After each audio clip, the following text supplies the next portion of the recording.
नमस्कार दोस्तों, स्वागत है आपका आज के मुख्य समाचार में, जिसमें आपको बताएंगे कि देश में आ चुका है राफेल और इसी के साथ भारतीय जनता पार्टी इसको लेकर के घिर चुकी है और कांग्रेस पार्टी ने तमाम सवाल इस पर दाग दिए हैं। आखिरकार पूछ लिया गया है कांग्रेस पार्टी द्वारा कि जब कांग्रेस 126 राफेल मंगाने वाली थी तो भाजपा महज 36 राफेल क्यों लेकर आई, और इसी के साथ राफेल की कीमतों को लेकर भी भाजपा यहाँ पर घिरती नजर आ रही है। दोस्तों, इसी के साथ खबर में आगे आपको राजस्थान के सियासी हलचल के बारे में भी बताएंगे, जिसमें आपको बताएंगे कि अशोक गहलोत ने बड़ा दावा करते हुए कहा है कि अभी मेरी सरकार है और अगले 5 सालों तक यहां पर मेरी ही सरकार रहेगी। तो दोस्तों, इन तमाम बड़ी खबरों के बारे में आपको बताएंगे, लेकिन उससे पहले अगर आप भी भाजपा की नीतियों का खुलकर विरोध करते हैं तो आप अभी इस वीडियो को लाइक कीजिए और इस लाल बटन को दबा के इस चैनल को फ्री में सब्सक्राइब करके घंटी जरूर बजाइएगा और कमेंट में लिखिए जय हिंद। रुक करते हैं बड़ी खबरों की तरफ। राफेल पर राजनीति, राहुल गांधी ने सरकार से पूछे सवाल। 526 करोड़ का राफेल 1670 करोड़ में क्यों? जी हां दोस्तों, फ्रांस से उड़ान भरकर बुधवार को राफेल की पहली खेप भारत पहुंच चुकी है। दोपहर करीब 3:15 बजे अत्याधुनिक फाइटर जेट राफेल ने अंबाला एयरबेस पर लैंडिंग की, लेकिन इसको लेकर राजनीति अभी खत्म नहीं हो रही है। कांग्रेस के पूर्व अध्यक्ष राहुल गांधी ने राफेल को लेकर केंद्र की मोदी सरकार पर निशाना साधा है। उन्होंने राफेल को लेकर मोदी सरकार से पूछा कि 526 करोड़ का राफेल 1670 करोड़ का कैसे हो गया। राहुल गांधी ने राफेल के लिए भारतीय वायुसेना को बधाई देते हुए मोदी सरकार से सवाल किए। उन्होंने ट्वीट कर पूछा कि इस बीच केंद्र सरकार जवाब दे सकती है कि राफेल की कीमत 526 करोड़ की बजाय 1670 करोड़ क्यों है? 126 की जगह 36 राफेल क्यों खरीदे गए? दिवालिया हुए अनिल को हाल की जगह 30,000 करोड़ का ठेका क्यों दिया गया? इससे पहले कांग्रेस ने बुधवार को राफेल लड़ाकू विमानों के पहले जत्थे के भारत आने का स्वागत किया और साथ ही यह भी कहा कि हर देशभक्त को यह पूछना चाहिए कि 526 करोड़ रुपए का विमान 1670 करोड़ रुपए में क्यों खरीदा गया। पार्टी के मुख्य प्रवक्ता रणदीप सुरजेवाला ने ट्वीट किया, राफेल का भारत में स्वागत, वायुसेना के जांबाज लड़ाकों को बधाई। उन्होंने कहा, आज हर देशभक्त यह जरूर पूछे कि 526 करोड़ रुपए का एक राफेल अब 1670 करोड़ रुपए में क्यों? 126 राफेल की बजाय 36 राफेल ही क्यों? मेक इन इंडिया के बजाय मेक इन फ्रांस क्यों? 5 साल की देरी क्यों? भारतीय वायुसेना के लिए ऐतिहासिक क्षणों के बीच बुधवार को राफेल लड़ाकू विमानों का पहला जत्था भारत पहुंच गया। फ्रांस से खरीदे गए ये राफेल लड़ाकू विमान अंबाला एयरबेस पर उतरे।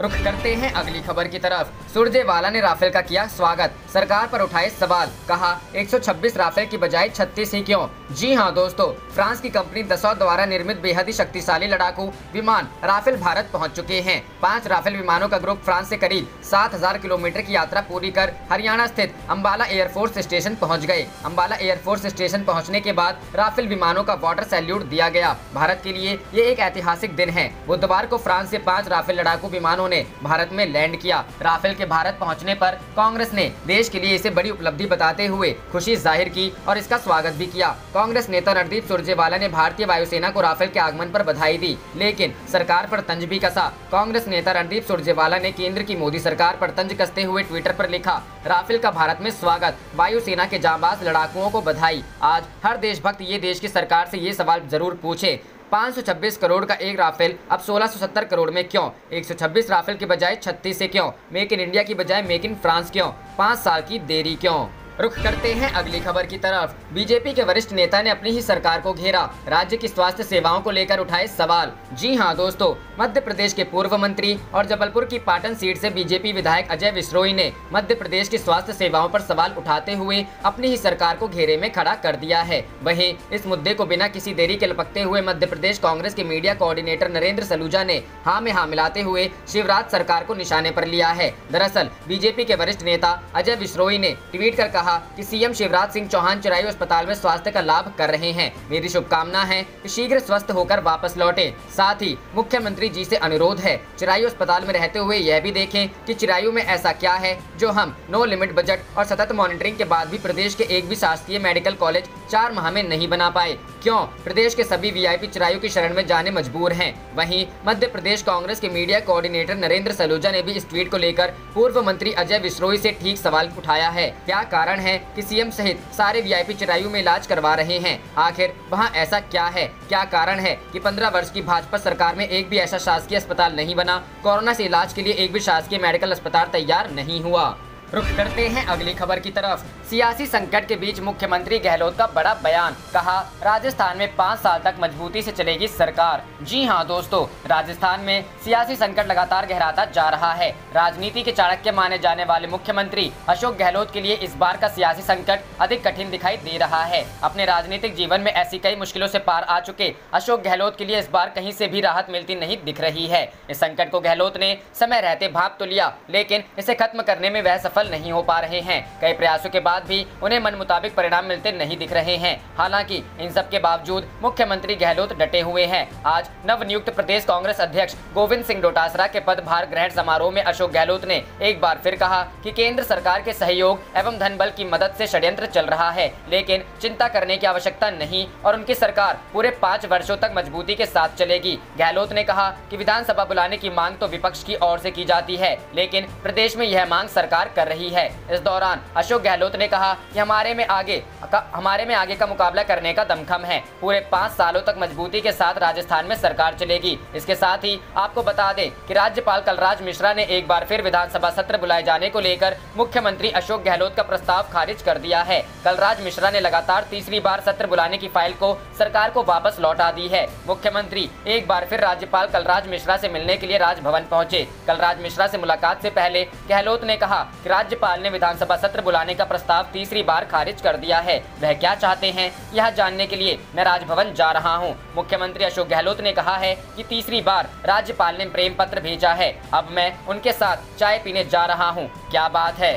रुख करते हैं अगली खबर की तरफ। सबसे पहले जनता को कोरोना के भय से निकालें, फिर दीप जलवाएं, शंकराचार्य स्वामी स्वरूपानंद सरस्वती। जी हां दोस्तों, ज्योतिष एवं द्वारका शारदा पीठाधीश्वर जगतगुरु शंकराचार्य स्वामी स्वरूपानंद सरस्वती ने अयोध्या में इस समय राम मंदिर के निमित्त भूमि पूजन के मौके पर आयोजन को लेकर सवाल उठाए हैं। मध्य प्रदेश के परमहंसी गंगा आश्रम से जारी पत्र में उन्होंने कहा कि श्री राम जन्मभूमि तीर्थ क्षेत्र ट्रस्ट देवशयन के समय में बिना मुहूर्त मंदिर निर्माण आरंभ करा रहा है। दूसरी ओर महामारी पीड़ित देश से हर्ष प्रदर्शित करने के लिए दीपोत्सव का आह्वान किया जा रहा है। कहा कि वर्तमान में कोरोना का संक्रमण पूरे देश में हावी है, लोग विपत्ति में हैं। जब प्रतिदिन पीड़ितों के आंकड़ों में वृद्धि हो रही है तो बजाय स्वास्थ्य सुविधाएं बढ़ाने के लोगों से उत्सव मनाने की अपील करना उचित नहीं है। उन्होंने कहा कि भगवान श्री राम का मंदिर बनाए जाने से हमें कोई आपत्ति नहीं है, लेकिन भगवान की जन्मस्थली में गर्भगृह के आग्नेय कोण में बाल रूप की स्थापना की जानी चाहिए। शास्त्रोक्त विधि विधान से इसका निर्माण होना चाहिए।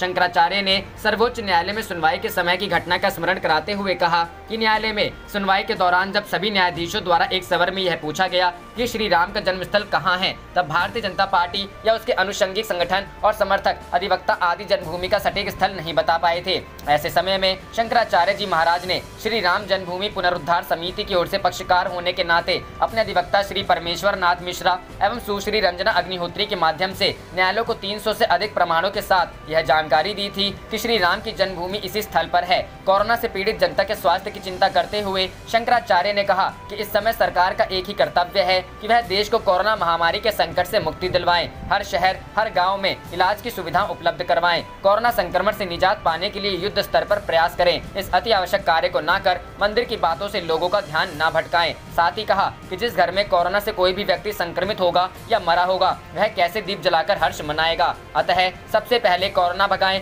फिर शुभ मुहूर्त में मंदिर बनवाएं, तो उसके बाद पूरा देश दीप भी जलाएगा और हर्ष भी मनाएगा।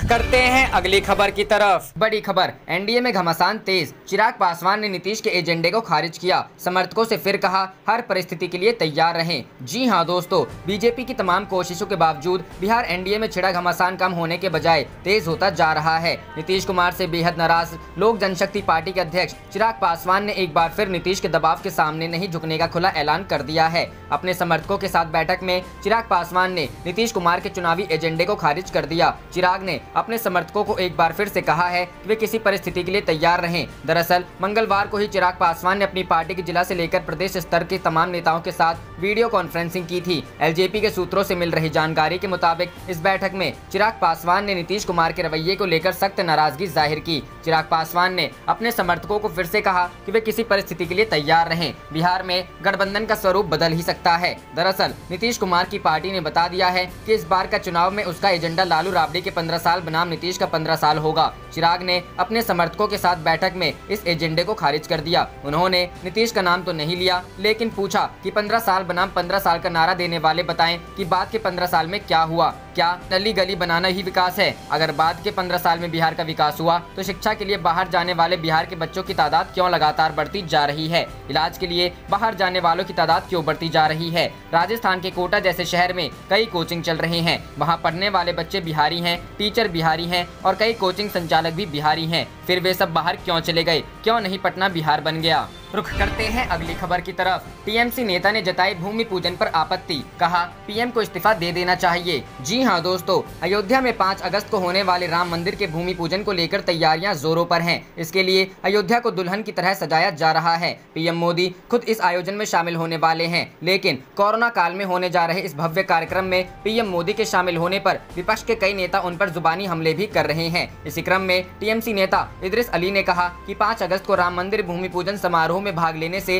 प्रधानमंत्री नरेंद्र मोदी सरकार द्वारा जारी दिशा निर्देशों का उल्लंघन करेंगे। इस महामारी की स्थिति में सरकार ने एक दिशा निर्देश जारी किया था, जिसमें कहा गया था कि किसी भी तरह की सामूहिक भीड़ को अनुमति नहीं दी जाएगी। पूर्व सांसद और टीएमसी नेता इदरिस अली ने कहा, हम हमेशा प्रधानमंत्री के पद का सम्मान करते हैं, लेकिन भारत के प्रधानमंत्री को उनके पद का मूल्य नहीं पता है। भारत सभी धर्मों का देश है। पीएम खुद लोगों से सोशल डिस्टेंसिंग को बनाए रखने के लिए कह रहे हैं, लेकिन एक पीएम होने के नाते वह राम मंदिर के भूमि पूजन में शामिल होने जा रहे हैं। मुझे लगता है कि उन्हें भूमि पूजन में शामिल नहीं होना चाहिए। इसके साथ ही टीएमसी नेता ने यह भी आरोप लगाया कि मोदी को चुनाव से पहले उनके द्वारा किए गए वादों पर काम करना चाहिए या फिर अपने पद से इस्तीफा दे देना चाहिए। इदरिस अली ने अपना हमला जारी रखते हुए आगे कहा, वह भारत के एक बेकार प्रधानमंत्री हैं जो आम लोगों की किसी भी समस्या को हल करने में सक्षम नहीं है, चाहे वह बेरोजगारी या विमुद्रीकरण की समस्या हो। मुझे लगता है कि मोदी को लंबे भाषण देने बंद कर देना चाहिए और वादों पर काम करना शुरू कर देना चाहिए। उन्हें अपने पद से इस्तीफा दे देना चाहिए। अंत में इदरिस अली ने कहा कि हम पूजा करने के खिलाफ नहीं हैं, लेकिन पीएम को ऐसी सामूहिक सभा में शामिल नहीं होना चाहिए।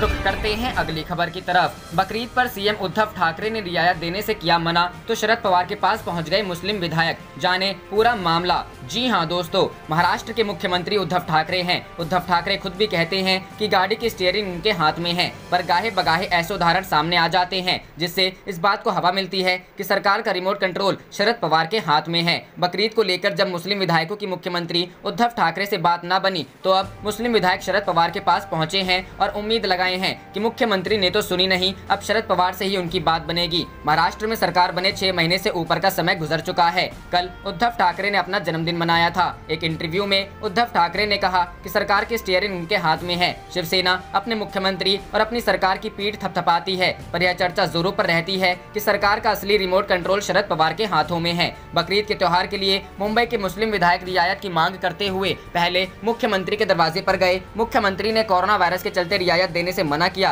तो अब विधायक शरद पवार के दरवाजे पर पहुंचे हैं। एसपी से विधायक अबू आजमी का कहना है कि महाराष्ट्र में जो सरकार है जिसे अबू आजमी समर्थन करते हैं, उस सरकार के मुख्य ऑर्गेनाइजर शरद पवार है। इसी कड़ी में विधायक उनके पास पहुंचे थे। अब सवाल यह उठता है कि जब मुख्यमंत्री ने अपना फैसला सुना दिया है, गाइडलाइन जारी कर दी है, उसके बाद विधायक शरद पवार के पास पहुंचे हैं। इसका मतलब है कि विधायकों का भी मानना है कि शरद पवार का फैसला मुख्यमंत्री के ऊपर होगा। आपको बता दें, इससे पहले तमाम ऐसे उदाहरण सामने आ चुके हैं। उद्धव ठाकरे के मत के विपरीत शरद पवार जो चाहते हैं वह महाराष्ट्र में होता हुआ दिखाई दिया। रुख करते हैं अगली खबर की तरफ। जम्मू कश्मीर में चीनी कंपनी के बिजली मीटर को लेकर दिग्विजय सिंह ने मोदी सरकार पर खड़े किए गंभीर सवाल। जी हां दोस्तों, कांग्रेस के वरिष्ठ नेता दिग्विजय सिंह ने एक बार फिर से मोदी सरकार पर तीखा हमला बोला है। उन्होंने ट्वीट करके जम्मू कश्मीर में चीनी कंपनी के बिजली मीटर लगाए जाने को लेकर सवाल खड़ा किया है। दिग्विजय सिंह ने कांग्रेस नेता पवन खेड़ा का वीडियो साझा करते हुए लिखा है कि पवन खेड़ा जी के प्रेस वार्ता अवश्य सुने, किस प्रकार मोदी जी ने डोंग फैंग नाम की चीनी कंपनी को जम्मू एंड कश्मीर में बिजली के स्मार्ट मीटर लगाने का ठेका दिया है। इसके माध्यम से यह चीनी कंपनी जम्मू एंड कश्मीर की विद्युत व्यवस्था के साथ कुछ भी कर सकता है। यह कंपनी पूरी तरह से चीनी सरकार को रिपोर्ट करती है।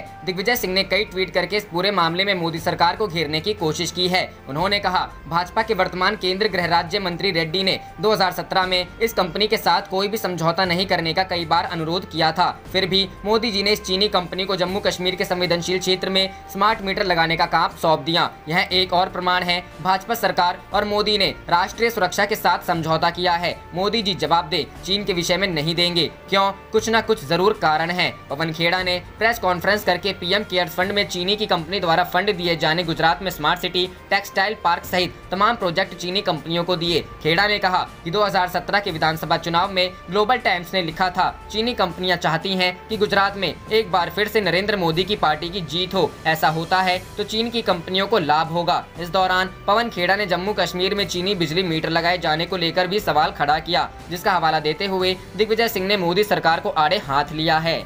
करते हैं अगली खबर की तरफ। अखिलेश यादव ने योगी सरकार पर साधा निशाना, राष्ट्रपति शासन की मांग की। जी हां दोस्तों, समाजवादी पार्टी के अध्यक्ष अखिलेश यादव ने राज्य की भाजपा सरकार पर निशाना साधा और कहा कि वर्तमान सरकार के कारण राज्य में कानून व्यवस्था का संकट उत्पन्न हो गया है, इसलिए सपा यहां पर राष्ट्रपति शासन लगाने की मांग करती है। सपा मुखिया अखिलेश यादव ने मंगलवार को यहां जारी एक बयान में कहा कि भाजपा सरकार के कारण ही कानून व्यवस्था का संकट उत्पन्न हुआ है। सरकारें अपनी संवैधानिक जिम्मेदारी से हटकर जब दूसरे कामों में उलझती रहती है तो इस तरह के संकट तो पैदा होते ही रहेंगे। ऐसे में प्रदेश में राष्ट्रपति शासन लगा देना चाहिए। उन्होंने कहा कि प्रदेश में भाजपा सरकार से कानून व्यवस्था नहीं संभल रही है। मुख्यमंत्री के गृह जिले गोरखपुर में अपहरण का 14 वर्षीय बलराम गुप्ता अपनी विफलता पर पर्दा डालने के लिए मुख्यमंत्री ने पीड़ित परिवार को 5 लाख रुपए दिए। सपा की मांग है कि सरकार को कम से कम 50 लाख रुपए देने चाहिए। कानपुर में संजीत यादव मामले में भी पीड़ित परिवार को 50 लाख रुपए दिए जाने चाहिए। अखिलेश यादव ने कहा कि पुलिस अब तक कानपुर में संजीत यादव का शव बरामद नहीं कर सकी है।